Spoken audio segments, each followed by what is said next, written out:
करत असताना प्रथमतः आपल्या ह्या सगळ्या काही दादांना शुभेच्छा आहेत आणि त्यांचं आता जे परीक्षेचं सत्र आहे, टाइम टेबल आहे, ते जवळ येत आलेलं आहे. या अनुषंगाने वाटचाल केली तर एक लक्षात ठेवा की आपल्याला थोडीशी जी काही आपण आता जी त्यांच्यासाठी टिप्स म्हणजे जी सूत्र आपण बोलणार आहोत, तर ती जी सूत्र आहेत ती सूत्र ही त्यांनी मेहनत केलेल्या सगळं त्यांचं आज हे सगळं रेडी आहे. म्हणजे फक्त ते मैदानाची वाट बघतायत आपल्याला, बरोबर. पण तरी पण आपण एक छोटंसं प्रयत्न करणार आहोत. गेली अनेक वर्ष आपला हा प्रयत्न चालू आहे आणि त्या अनुषंगाने अनेक विद्यार्थ्यांना त्याचा लाभ झालेला आहे.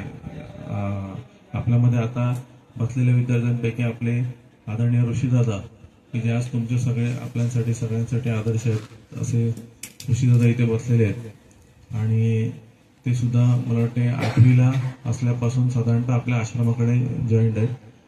आणि ते मला वाटतं मी त्यांना 2 मिनिटं फक्त बोलतो करतोय की त्यांनी सांगावं की याचा उपयोग काय त्यांना झाला का. म्हणजे आपण जे काही असं सत्र आयोजित केलेलं होतं त्याचा नेमका त्यांना कुठे उपयोग झाला. तर ऋषीदादा थोडा संवाद साधतात. दादांना आपण थोडंसं बघा कॅमेऱ्यामध्ये. आता ऋषीदादा बोलतील त्यांचा अनुभव.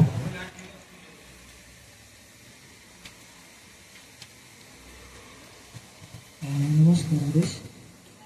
माझं नाव ऋषिकेश निलकर. मी 8वीपासून आश्रमात जॉईन झालो आणि जेव्हा 10वीचा फेज होता त्या फेजमध्ये प्रिलिमपर्यंत आय थिंक अराउंड 45 to 50% रेंजमध्ये मी होतो. आणि नंतर गुरुजींनी काही टिप्स दिल्या की आपल्या ह्या नोट्समध्ये टिप्स आहेत, त्याच गुरुजींनी मला त्यावेळी दिल्या आणि नंतर मेहनत करत गेलो अलॉंग विथ ह्या टिप्स. म्हणजे नुसत्या टिप्स वाचल्या की तुमचं काम होईल असं नाही, टिप्स वाचून 100% मिळेल असं नाही होत. तर टिप्स वाचल्या मी आणि सरांनी दिलेले त्या टिप्स आणि मेहनत म्हणजे पेपर सोडवणार त्याच्यात इम्पॉर्टंट असं. तर हे मिळून मग मला 92% पडलं. तर मागच्या सगळ्या नक्कीच आश्रमाला देईन, कारण ह्या ज्या टिप्स आहेत त्या म्हणजे इतर कुठून आपल्याला मिळणार नाही. तुम्ही एकदा जर वाचाल, नजर जरी फिरवली तरी तुम्हाला आयडिया येईल की ह्या टिप्स आहेत ह्या खरंच इम्पॉर्टंट आहेत. तर तुम्ही ह्या टिप्सचा फॉलो करा आणि मेहनत करत राहा. मेहनत अजून तुम्ही जास्तीत जास्त पेपर सोडवा. ते सगळं पेपर कसा सोडवावा, का सोडवावा, हे सगळं त्या टिप्समध्ये दिलेलं आहे. तुम्ही फक्त एकदा गोथ्रू करा. तुम्ही आणि पालकांनाही विनंती की त्यांनी पण याच्या गोथ्रू करावं. आणि जर तुम्ही फॉलो केलं तर नक्कीच तुम्हाला आत्ता ज्या लेवलला आहात तुम्ही ते नक्कीच एक 10 ते 15% तरी आरामात तुमचे वर जातील याची मी गॅरंटी देतो. आपल्यासमोर आदरणीय आपले ऋषिकेश दादा श्रीराम इंदुलकर यांनी खूप छान त्यांचा स्वानुभव या ठिकाणी व्यक्त केलेला आहे आणि त्यांना त्याच्यामुळे काय लाभ झाला याच्याबद्दल पण त्यांनी आपल्याला उत्तम मार्गदर्शन केलेलं आहे. आता इथे आपण लक्षात घेऊ की आपल्या वास्तूमध्ये म्हणजे तुम्ही ज्या ठिकाणी राहता मग ती वास्तू छोटी असेल मोठी असेल हरकत नाही. 10वी 12वी किंवा आपल्याला जो काही हा पॅटर्न आहे एक्झाम पॅटर्न, या अनुषंगाने वास्तूतील पूर्व दिशा आणि उत्तर दिशा याचा आपल्याला उत्तम लाभ घेता येईल.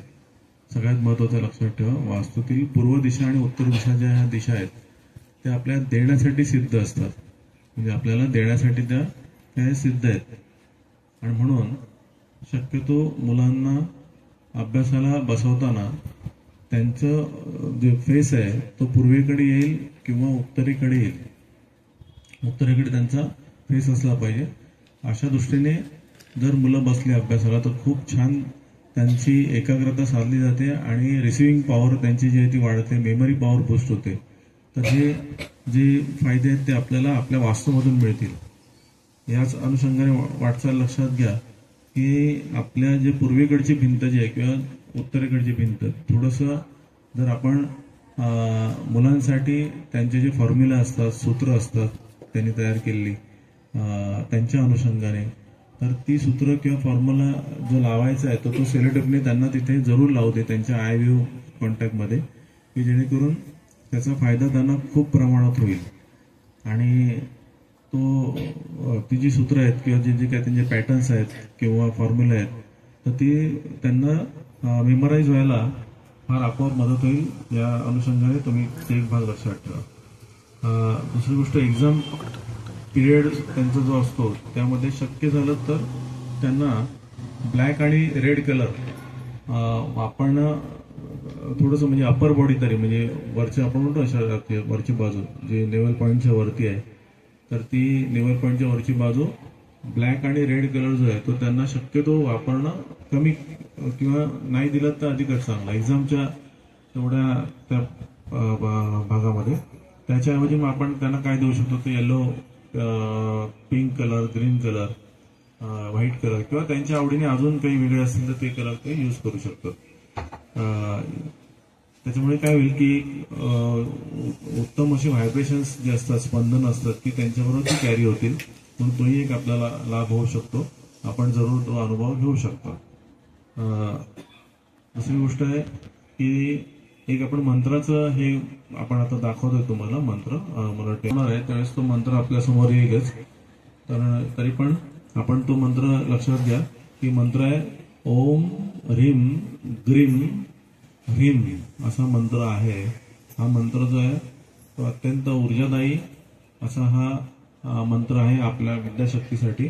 आणि त्याच्यामुळे हा जो मंत्र आहे तो मंत्र जो आहे तो लाल रंगाच्या पेनने, लाल रंगाच्या शाईच्या पेनने आपण बॉल पेनने तो लिहायचा आणि पूर्वेला किंवा उत्तरेला आपलं सहज मात्र लक्ष जायला पाहिजे. आपलं लक्ष जे आहे ते सहज जाईल अशा दृष्टीने तो तुम्ही लावून घ्या.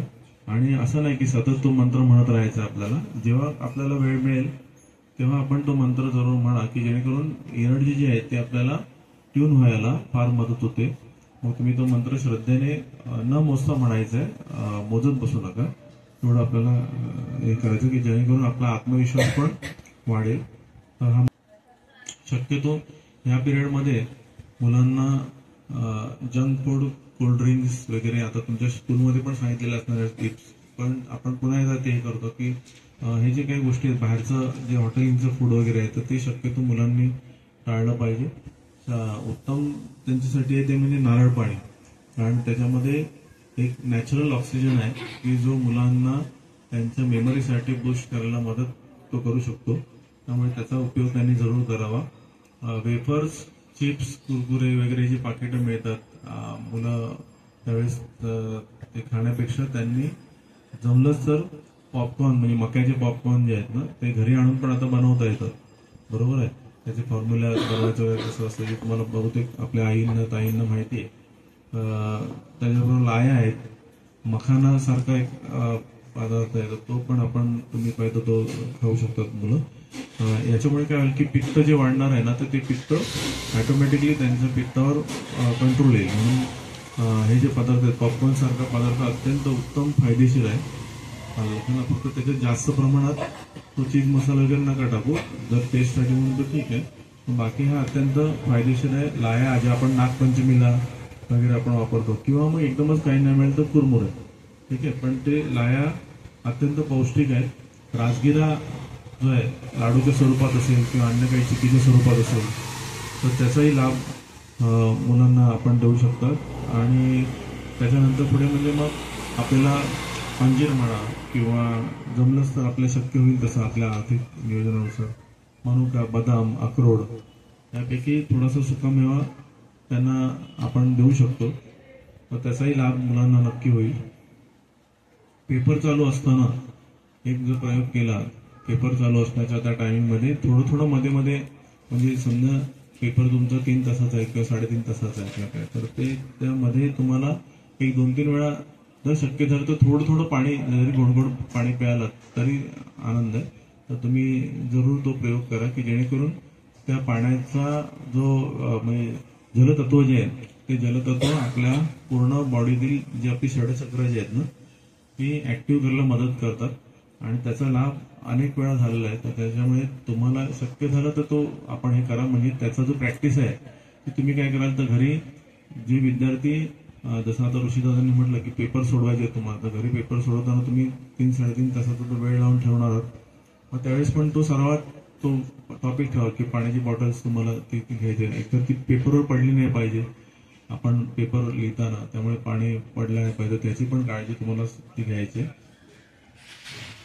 दुसरा एक भाग येतो तो म्हणजे आपल्याला बहुतांश मुलांना बेडवर बसून अभ्यास करायची सवय असते. शक्यतो ती टाळा. बेडचा उपयोग जो आहे त्याची जी स्पंदनं आहेत ती झोपण्यासाठीच आहेत. त्यामुळे बेडवर बसून तुम्ही शक्यतो बाळांना अभ्यास नका करू. त्याच्याऐवजी एखाद्या शक्य झालं तुमच्या घरी जागा असेल तर खुर्ची टेबल अरेंज होत असेल तर तसं बघा, किंवा सरळ जमिनीवर बसलात आणि काही आसन घेतलात कापडाचं तर अधिकच चांगलं. आणि त्या भिंतीला टेकून तुम्ही बसलात आणि तुमचं फेस फक्त पूर्वेकडे किंवा उत्तरेकडे असला पाहिजे.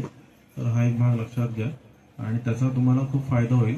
मात्र बेडवर झोपून काही जण अभ्यास करतात, लोळून अभ्यास करतात, तर तसं शक्यतो ती सवय जी आहे ती टाळा, कारण पुढे त्या सवयीचा तुम्हाला दुष्परिणाम परत होणार. त्यामुळे तेवढी काळजी घ्या बाळांनो.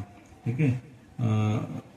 आणि हा जो टेबल खुर्चीचा मी तुम्हाला म्हटलंय पॅटर्न, तर तो काय होईल की तुम्ही ज्यावेळेस एक्झाम हॉलमध्ये असता किंवा परीक्षागृहात असतं तर त्यावेळेस तुम्हाला टेबल खुर्चीवर बसायचं असतं. त्यामुळे तुम्हाला ती मुवमेंट जी आहे तिथे उपयोगी पडेल. हा सराव बरोबर, हे जे तुमच्या सरावाचं पोझिशन आहे तिथे उपयोगी पडेल. त्यामुळे तुम्ही त्याचा लाभ घेतला तर अधिकच चांगलं. पुढे तुम्हाला जसं शक्य होईल आणि आपल्या घरी आपल्याला आपल्या नियोजनानुसार जेवणापूर्वी जर फळ खायचं सवय ठेवलात तर खूप चांगलं राहील. आणि अधूनमधून पण आपल्याला जर आपल्या सीझनल फ्रूट जे तुम्हाला परवडेल आणि उपयोगी राहील, कारण का त्याच्यामध्ये फायबर असतात आणि त्या फायबरमुळे काय होतं की आपल्याला आपलं सतत एका जागी बसून ऍसिडिटी वाढणं किंवा अनेक काही बाकीचे त्रास आपल्याला होऊ शकतात. तर त्याच्यावर फळं हा अत्यंत गुणकारी उपाय आहे. तर थोडासा खर्च होतो, परंतु आपल्याला हे करणं जर जमेल तर एक फळ तरी आपल्याला खायचं आहे. तर या दृष्टीने ती वाटचाल करा. सगळ्यात महत्वाचं दुसरा भाग म्हणजे मोबाईलचा अतिरेकी वापर आता आपण स्वतःहून टाळा. टीव्ही म्हणा, मोबाईल म्हणा, तुमचे बाकीचे गेम्स म्हणा वगैरे जे असतात तुमचे मोबाईल गेम्स वगैरे, आपल्या मैत्रिणींबरोबर चॅटिंग करणं किंवा हे करणं, त्याच्यात आपला वेळ आता घालवू नका, कारण का हा वेळ बहुमोल आहे. हा परत तुम्हाला हा वेळ रिटर्न मिळणार नाहीये. त्यामुळे तुम्हाला हे सगळं बरं त्याच्यात काय आहे की तुम्ही कदाचित तुमच्या आई वडिलांना फसवू शकाल, परंतु स्वतःची फसगत होणार आहे पुढे. त्यामुळे तेवढी काळजी घ्या. आपल्याला आपलं ध्येय गाठताना तुम्हाला एक लक्षात ठेवा की जो मित्र किंवा मैत्रीण तुम्हाला समोरून सांगेल ना, अरे बाबा आपली एक्झाम आहे, आपल्याला हे नाही करायचं, आता समजायचं की तो आपला योग्य मित्र आहे किंवा ती आपली योग्य मैत्रीण आहे. आणि जी अशीच टाइमपास करत राहील तुमच्याशी, समजायचं की ती आपलं कल्याण करणार आहे. म्हणजे आपल्याला या पॅटर्नसाठी ते उपयुक्त नाही आहे व्यक्ती, कारण का त्याला स्वतःलाच महत्व समजलेलं नाही, म्हणून तो तुमचा वेळ घेतोय. त्यामुळे तुम्ही ओळखून जा की त्या पद्धतीने तुम्हाला काय करायचं आहे. ठीक आहे. या ठिकाणी दुसरा एक भाग म्हटलेला आहे की जर शक्य झालं, जसं आपण आता तुमच्या बरोबर येणार आहोत की तुम्हाला तुमच्या घरी असेल अशा पद्धतीने फक्त उग्र वासाची किंवा काळ्या सेंटेड वगैरे नको, तर मंद सुगंध, शांत सुगंध असलेली अगरबत्ती वगैरे, मसाला अगरबत्ती, तर ती एखादं अगोदरच तुम्ही लावण्याचा प्रयत्न करा. आणि तुमच्या आवडत्या दैवतेचं नाव जे आहे, जे तुम्हाला आवडतं दैवत, तर त्यांचं स्मरण करा आणि ती अगरबत्ती सुरक्षित ठिकाणी लावा. आता समजा तुम्ही सकाळी पहाटे काही जण अभ्यासाला बसलेले आहेत, आंघोळ नाही झाली आहे, पण नो प्रॉब्लेम, काही हरकत नाही. ती तुम्हाला देवाजवळ लावायला मी सांगत नाही, सुरक्षित ठिकाणी ती लावा की जेणेकरून तुम्हाला त्या ठिकाणी एकाग्र होण्यासाठी आणि एक आपला ऑरा जो असतो ना त्याला आपल्याला प्रोटेक्ट करायला त्याचा फार लाभ होईल. तर तो एक प्रयोग तुम्ही करू शकता. त्याच्यानंतर रात्री झोपायला जाताना पण एक अगरबत्ती तुम्ही लावण्याचा प्रयोग करा. त्यामुळे तुम्हाला ह्याचा तुम्ही अनुभव घेतल्यानंतर तुम्हाला ते समजणार आहे याचा लाभ काय आहे तो. ठीक आहे. त्याच्याबरोबर जर तुम्हाला योग्य वाटत असेल आणि तुम्हाला शक्य होत असेल तर असं शांत मंद सुगंध असलेलं अत्तर तुम्ही लावू शकता. त्याचाही वापर तुम्ही करू शकता की जेणेकरून तुमचा ऑरा जो असतो तो बिल्ड व्हायला मदत होते आणि उत्तम प्रकारे एकाग्रता साधण्यासाठी आपल्याला मदत होते. आलं लक्षात.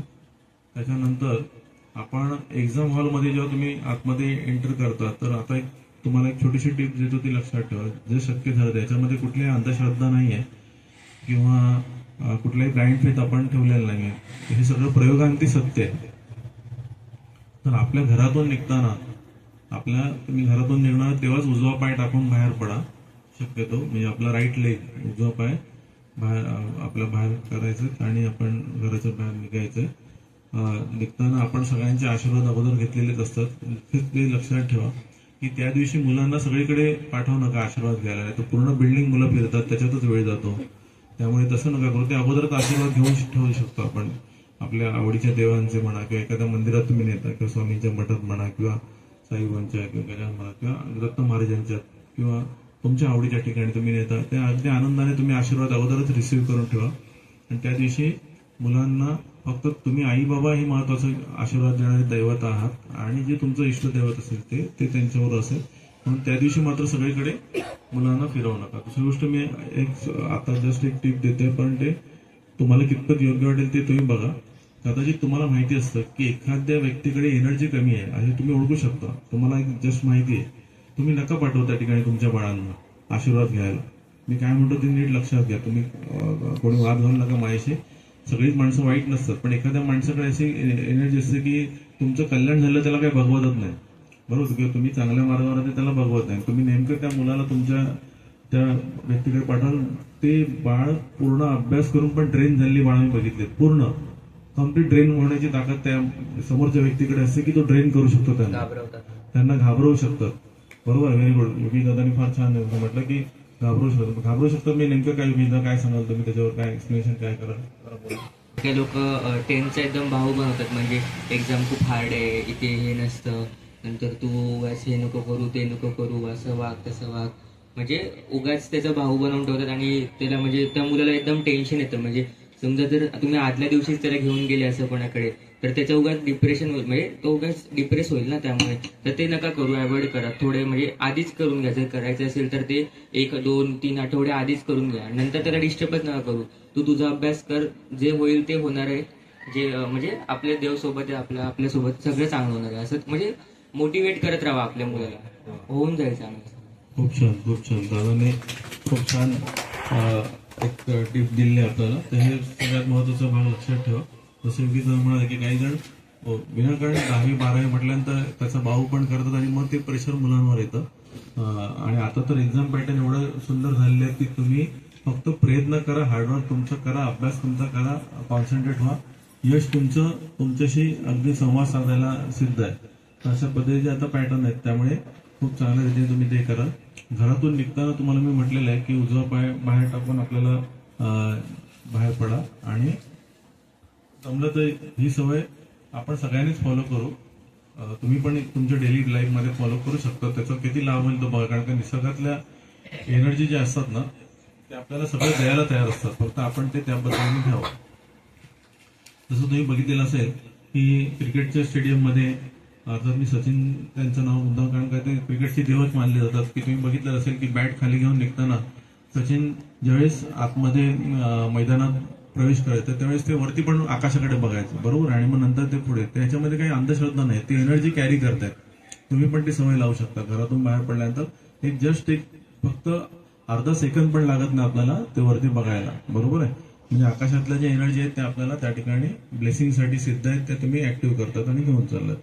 एक्झाम हॉलमध्ये तुम्ही जाणार तेव्हा त्या स्कूलमध्ये किंवा तुमचं जे काही सेंटर आलं असेल त्या ठिकाणी पण ते लक्षात ठेवा. शक्य झालं तर तो गेट जो तुमचा मेन गेट, तिथे उजवा पाय टाकून आतमध्ये जा. तुमचं परीक्षागृह आहे, जो रूम आहे किंवा तुम्ही जे बसणार आहात त्या ठिकाणी उजवा पाय टाकून आतमध्ये जा, आणि तुम्ही तुमचं सीट ग्रहण करा, म्हणजे तुमच्या ह्याच्यावर बसा. ठीक आहे. तर या त्या ठिकाणी नंतर लक्षात घ्या. पुढचा भाग म्हणजे पालक मित्र जे आपले त्यांच्यासाठी आहे. तर कृपया पालकांनी कुठल्याच मुलांशी, इतर मुलांशी आपल्या मुलांची तुलना करू नका. प्रत्येक मूल स्वयंपूर्ण आहे. प्रत्येक मूल एक वेगळं देणगी आहे. प्रत्येक मुलामध्ये एक वेगळा स्पार्क आहे, एक वेगळी एनर्जी आहे. त्याच्यामुळे ते एक मात्र लक्षात ठेवायचं की इतर मुलांशी कम्पेअर करत राहू नका. काही वेळेस काय असतं की काही मुलांचा स्टडी पॅटर्न असा असतो की काही जण रात्री जागून अभ्यास करायचा काही जणांचा पॅटर्न आहे, बरोबर आहे. ते रात्री बरोबर ते कॉन्सन्ट्रेशन पकडून अभ्यास करतात, आणि काही मुलं सकाळी लवकर उठून अभ्यास करतात, ते रात्री लवकर झोपतात. पण आपण त्यांना कन्फ्युज नाही करताय, बघ तो बघ रात्रीभर जागा आहे, तू मात्र जागा नाहीस, असं नका करू. कारण का प्रत्येकाच्या शरीराची आयुर्वेदानुसार विभागणी केलेली आहे की वात पित्त कफ, त्यानुसार त्याचे जे गुणधर्म आहेत त्याच्या बॉडीवर असतात, आणि म्हणून तुम्ही कन्फ्युज करू नका. त्यामुळे त्या मुलांनी त्या पद्धतीने त्यांचा अभ्यास करू दे. फक्त अति जागरण मात्र परीक्षेच्या आदल्या दिवशी करून उपयोगाचं नाही, कारण परत तुम्हाला परीक्षेला सिद्ध व्हायचं. त्यामुळे तुम्ही अगोदरच तुम्ही जागे राहा, म्हणजे अगोदर तुमच्यासाठी जागरूक राहा. म्हणणार नाही तुम्हाला की जागरण करा, पण जागरूक राहा व्यवस्थित. दुसरी गोष्ट, आपली वास्तू म्हणते तथास्तु, त्याच्यामुळे लक्षात ठेवा की उत्तम बोल त्यांच्याशी संवाद साधणं फार महत्वाचं आहे. आणि म्हणून त्याच्यामुळे आपण असं कधी मुलांना सतत हे करू नका की तू आळशी आहेस, तू काय करू शकत नाहीस, तू नापासच होणार आहेस वगैरे. मी स्वतः अनेक वर्ष गेली, जवळजवळ 32 वर्ष या क्षेत्रात आहे, शिक्षण क्षेत्रामध्ये वावरतोय आणि अनेक विद्यार्थी पालक यांच्याशी माझा आंतरसंवाद चालू असतो.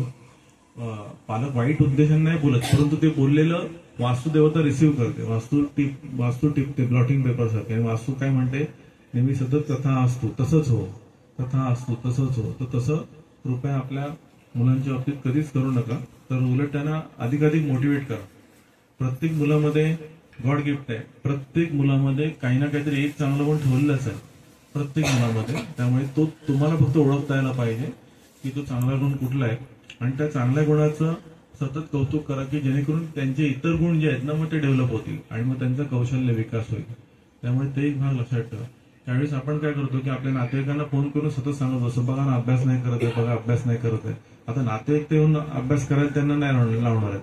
हा, तुम्ही एखाद्या वेळेस एखादी या क्षेत्रातली सिनियर व्यक्ती आहे की जी चांगल्या पद्धतीने त्याला गायडन्स करू, तर त्याच्याशी तुम्ही संवाद साधू शकता गायडन्स म्हणून. परंतु सगळ्यांनाच आपण जर सांगत बसलं तर ते करणारं मूल पण काय होणार आहे की त्या ठिकाणी ते डाऊन होणार आहे. त्याच्यामुळे ते लक्षात ठेवा.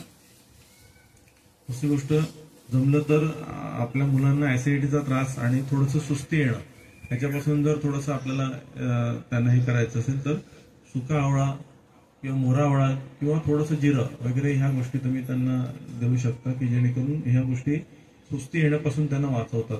अल्लाह म्हणजे तुम्ही जरी अगदी त्यांच्या एक्झाम हॉलमध्ये पण तुम्ही त्यांना हे सुका जे जिरे आहे आपलं ते थोडंसं दिलं आणि 1-2 चिमूटभर त्यांनी जरी मध्ये हे केलं तरी काय तिथे कोण ऑब्जेक्शन घेणार नाही. ट्रान्सपरंट पिशवीमध्ये तुम्ही थोडंसं दिलं, कारण का त्यावेळेस सतत हा जो त्यांचा अभ्यासाचा हे असतो ताण असतो, तर जिरं हा त्याच्याबद्दल आपले गुरुजी म्हणजे मोठे गुरुजी आमचे महाराज सतत सांगायचे की खा जिरं आणि व्हा बरं, असं ते त्यांनी यमक जुळवलं होतं. तर खा जिरं आणि व्हा बरं, म्हणजे ते जिरा अत्यंत उपयुक्त घटक आहे की जो आपल्याला खूप उत्तम प्रकारे आपल्याला लाभ त्याचा होऊ शकतो. तर तुम्ही हे करू शकता.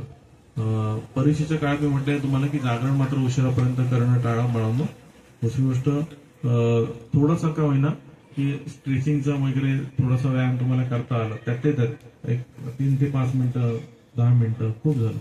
अल्लाह मध्ये उठून तुम्हाला हे करा, कारण का शरीर आपलं त्या दृष्टीने तुम्हाला काही होतं वार्मअप थोडा करता आला किंवा तुम्हाला थोडंसं ओंकार घेता आला, सहज ओंकार किंवा सहज ध्यान. आपले व्हिडिओ आहेत वे टू जिंदगीच्या चॅनलमध्ये तुम्ही गेलात, आपला वे टू जिंदगी चॅनल सर्च करा, त्याच्यामध्ये तुम्हाला हे व्हिडिओ आहेत की जे आम्ही आपल्या पूर्ण टीमने फार मेहनत घेऊन बनवलेले आहेत की जे तुमच्यासाठी उपयुक्त ते ठरतील. त्यामुळे तुम्ही तो पॅटर्न वापरू शकता. त्याच्यामध्ये सहज ध्यान कसं करावं, सहज ओंकार कसा घ्यावा, हे सगळं आपल्याला तुम्हाला त्याचा लाभ होईल. दुसरी गोष्ट, ज्यावेळेस तुमची एक्झामची वेळ असते ना, तर त्या एक्झामच्या वेळेमध्ये तुम्ही शक्यतो घरी थोडा आराम घेत असाल ठीक आहे, परंतु एक्झामच्या वेळेत मात्र तो जो समजा तुमचा आता एक्झाम टाइम डिक्लेअर केलेला असेल एक सकाळी 11 वाजताचा किंवा 11 ते 3चा म्हणा किंवा 11 ते 2:30चा म्हणा किंवा जे काय असेल त्याप्रमाणे, तर तो जो काही किंवा तुमचा टायमिंग असेल ना, तर त्या टायमिंगमध्ये झोपण्याची सवय ठेवू नका. कारण का मग आयत्या वेळेला काय होणार, परीक्षेला तुम्ही जाणार आहात, ती जी सवय लागली ना तो तुम्ही परत त्यावेळेस हे होणार. त्याच वेळेस जेवणाची किंवा खाण्याची पण सवय ठेवू नका. अशा पद्धतीने स्वतःला तयार करा, स्वतःची बॉडी लँग्वेज तयार करा की त्यावेळेस म्हणायचं काय परीक्षेला बसलेलं आयत्या वेळेला भूक लागणार आहे आतून, बरोबर आहे, ते डोक्यातलं सगळं जाणार आहे भुकेकडे. त्यामुळे तसं पद्धतीने पण बऱ्याच वेळेस मग काही पर्सेंटेजवर आपल्याला ते परिणाम होतात. म्हणजे तुम्ही सराव करताना त्यावेळी असा करा की जेणेकरून ते डोक्यात यायलाच नाही पाहिजे, म्हणून काही दिवस अगोदर ही प्रॅक्टिस तुमची असली पाहिजे. ठीक आहे. दुसरी गोष्ट, जसं दादांनी मगाशी म्हटलं ऋषी दादांनी की आपले अगोदरचे झालेले जे पेपर्स असतात तर ते तुम्ही एक्झाम पेपर्स तुम्ही नक्की सोडवायचा प्रयत्न करा. खूप छान तो पॅटर्न तुम्हाला की अगोदर झालेले जे पेपर्स आहेत त्याचा सराव तुम्ही जर केला तर खूप तुम्हाला त्याचा अगदी गॅरंटेड फायदा होतो, जबरदस्त, खूप छान तिथे. ठीक आहे. त्याच्यानंतर एक लक्षात ठेवा की पालक म्हणून आपण आपल्या मुलांशी आदरपूर्वक आणि मोकळेपणानं बोलणं हा फार गरजेची गोष्ट आहे. कारण का समजा एखादा पेपर होऊन जातो आणि माझ्याकडे असं अनेक मुलांचं हे आहे की त्या एखाद्या पेपरमध्ये त्यांच्याकडून एक 2-3 प्रश्न त्यांना थोडे टफ जातात, ठीक आहे. आणि मग तो काय होतो की एखाद्या पेपर मधला हा पॅटर्न जो आहे ना तो त्यांना त्यांचा जो भाग आहे तो त्यांना दुसऱ्या पुढच्या पेपरवर होईल, नेक्स्ट पेपरवर. तर तसं पद्धतीने काय करू नका, समजलं ना. तर त्यामुळे तो जो काही झालाय ते झालाय, ते होऊन गेलं ते गेलं, त्याला तर परत काय तुमच्याकडे ऑप्शन नाही. काय काय पालक काय करतात की ह्याला फोन कर, त्याला फोन कर, त्याने कसं केलं, ह्याने कसं केलं, काही नाही. जे केलंय त्याने ते ओके, पुढच्या पेपरवर भर द्या की जेणेकरून ते चांगलं कसं होईल, ठीक आहे. त्यामुळे ती एक काळजी आपण पालक वर्गाने त्याने केली पाहिजे. हल्ली शासनाने मुलांसाठी खूप चांगलं हे केलं की मला वाटते कदाचित एखाद्या पेपरमध्ये एखादी तरी रजा असते, 1-2 दिवसाची तरी रजा दिली जाते. असं खूप चांगलं मुलांसाठी केलंय. मला वाटते आम्ही ज्या परीक्षांचे पॅटर्न वापरलेले आहेत, आम्ही जे केले त्यावेळेस असा काही विचार केला गेला नव्हता. डायरेक्ट आजचा पेपर लगेच दुसऱ्या दिवशी पेपर, बरोबर ना. आधी रजामध्ये रविवारची तर ठीक आहे, पण आज तुमच्यासाठी शासनाने पण खूप छान विचार करून शासनाचं पण आपण कौतुक करतो की ते प्रत्येक यंत्रणा तुमच्यासाठी वावरते, बरोबर. त्या ठिकाणी लक्षात घ्या. बरं, दुसरा विभाग म्हणजे आपण काय करतो की परीक्षेच्या नेमक्या आदल्या दिवशी मुलांना भारी भारीचे पेन आपण आणून देतो. बऱ्याच वेळा असं होतं की आपण आवडीने आणतो पालक म्हणून आणि त्यांना ते चांगल्या पद्धतीने त्यांना गुड लक म्हणून द्यावं म्हणून. पण ते जर करायचं आहे तर परीक्षेच्या अगोदर कमीत कमी 21 दिवस हा पॅटर्न वापरला तर खूप चांगला त्याचा फायदा राहील. कमीत कमी 21 दिवसाचा पिरियड तुम्ही जे पेन त्यांना द्यायचे, जे काही 10-12 पेन किंवा 15-20 पेन जे काही असेल ते तुम्ही आणा, जे एक्झामला चालतील. कारण का जेल पेन वगैरे चालत नाही, ते आधी नीट खात्री करून घ्या बॉल पेन कोणते चालतात. आणि मग त्याला काय होईल की त्याची प्रॅक्टिस त्या ह्याला ग्रीप पकडेल, तो लेखन करताना त्याची ग्रीप त्या पेनवर चांगल्या पद्धतीने कमांड होईल. त्यामुळे पेन अगोदरच आणून द्या आणि मग त्याच्यावर त्या पद्धतीने त्याची ती ग्रीप तयार होईल त्या पेनवर. जसं एखाद्या वेळेस आपण जे क्रिकेटर्स बघतो मोठे मोठे, तर ते डायरेक्ट नवीन बॅट घेऊन आतमध्ये शिरत नाहीत, नवीन बॅट घेतात आणि त्याच्या बॅटवर ते सराव करत असतात.